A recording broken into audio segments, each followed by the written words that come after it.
Hey 958 fans, if you wash your car and then open the fuel door and you've got a little pool of water that's sitting inside there, it's not supposed to be that way. There's actually a purpose-built little drain that's at the base just below there, the filler cap. We can see it there.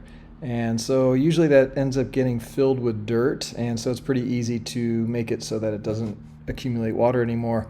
You can try to use something like a little dental pick just to poke in the little hole. You don't have to go very far, so it's just a matter of kind of poking in the hole and seeing if it's obstructed up high. That can reach a short little thing like that.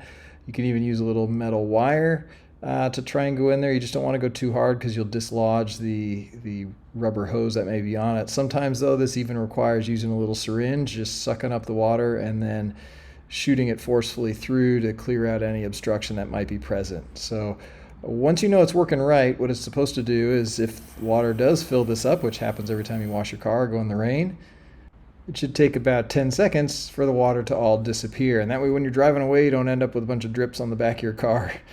And if you're standing there after you wash it and you hear it slurp, that's where it's coming from. I hope this helps you enjoy your 958s. Thanks for watching.